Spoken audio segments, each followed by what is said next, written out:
ওয়াজ করার জায়গাও না। এটা এমন একটি জায়গা, দয়াল বাবার পবিত্র কদম মুবারকের যদি দয়া হয় তবে আলোচনা করা সম্ভব, তাছাড়া সম্ভব না। দয়াটা কেমন করে হয় একটা উদাহরণ দিই। আপনারা দুরা ছিলেন, দুরা যেটাকে কচ্ছপ, কি কচ্ছপ বলা হয়। কচ্ছপ ডিম পাড়ে একটু উঁচা জায়গা, মুরগি ডিম পেড়ে ডিমের উপর বসে তা দেয়, দেওয়ার পরে বাচ্চা গজায়, নাকি বলেন? ডিম মুরগির বাহিরে যে ডিমটা থাকে সেটা কাইজে হয়ে যায়, সেটা কিন্তু বাচ্চা গজায় না। তার মানে কি, যে পরিমাণ তাপের দরকার ওই তাপের থেকে ডিমটা বঞ্চিত আছে, সুতরাং বাচ্চা গজাবে না। কিন্তু কচ্ছপ এনার নিয়মটা ব্যতিক্রম। ব্যতিক্রম কেমন? ধরেন এখান থেকে 10 হাত দূরে ডিম পেড়েছে, 10 হাত ফাঁকে এসে তাকায় এসে ডিমের দিকে। এই তাকানোর কারণে, চোখের দৃষ্টি লাগার কারণে তার মধ্যে ছা গজায়। বলেন না সুবহানাল্লাহ। আমার কথা কি বুঝতেছেন? আমার ভাইয়া,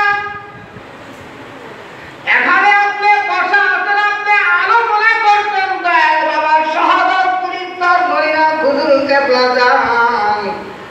তেমনি করে কচ্ছপের মতো যদি আপনার মধ্যে যদি তার যদি ফায়েজ যদি না দেয়, খোদার কসম এখানে আপনার জবান দ্বারা কখনোই কথা বের হতে পারে না। এটা হলো ব্যতিক্রমী স্কুল। আমি কিন্তু আপনাদের বলেছি ইলমে লাদুন্না আর হলো কি মারিফাত। যেহেতু আজকের অনুষ্ঠান তরিকতের জাতে এমামের অনুষ্ঠান, কার অনুষ্ঠান? তরিকতের জাত এমাম। আপনারা ওখানে গেছেন, তারা কদমকুচি করেছেন, রওজাতে যাইয়া তারা কিন্তু দেখছেন একটা নেম প্লেট লাগানো আছে, আছে না নাই? কি লেখা আছে বলেন না? কি লেখাটা কি আছে? তবে খেলাফতের আউলিয়া নও, বেলায়েতে জাত ইমাম। বেলায়েতের জাত ইমামকে আপনারা চেনেন কি তাকে? হ্যাঁ, আপনারা দেখেছেন এখানে একটা মাজার। এ ভাই, এই মাজারের মর্যাদা কত বড় আমার দয়াল বাবা দিয়েছে, একটু গভীরভাবে তাকায় দেখেন, গভীরভাবে স্মরণ করবেন। বেলায়েতের জাত ইমাম ছিল ইমাম খাজা খিজির আলাইহিস সালাম। বলেন সুবহানাল্লাহ। কে ছিল? তাকে আল্লাহ ক্ষমতা কত বড় দিয়েছে। খিজির আলাইহিস সালাম মারা গেছে না জিন্দা আছে? হ্যাঁ, পৃথিবীর মধ্যে কোন উলামায়ে কোন মুফতি মুহাদ্দিস বলতে পারবে না, কোরআন হাদিসের মধ্যে, কোন ইতিহাসের মধ্যে, কোন হাদিসের মধ্যে লেখা আছে খিজির আলাইহিস সালাম মারা গেছে, তার কবরটা অমুক জায়গায় দেওয়া আছে, কেউ বলতে পারবে না। খিজির আলাইহিস সালাম এখনো কি জিন্দা?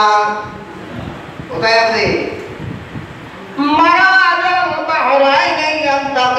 দুটা সমুদ্রের মাঝখানের তলদেশে আমার আল্লাহ রেখে দিয়েছে। কাকে? খাজা খিজির আলাইহিস সালামকে আমার আল্লাহ রেখে দিয়েছে। আর খাজা খিজির আলাইহিস সালামকে এত বড় আমার আল্লাহ পাওয়ার দিয়েছে, যাকে বলা হয় ইলমে লাদুন্না। ইলমে লাদুন্নার পাওয়ার, বিল্লাদুন্না ইলমান। হযরত মুসা আলাইহিস সাল্লাম এলমে লাদুন্না শিক্ষা করতে চেয়েছিল আল্লাহর কাছে।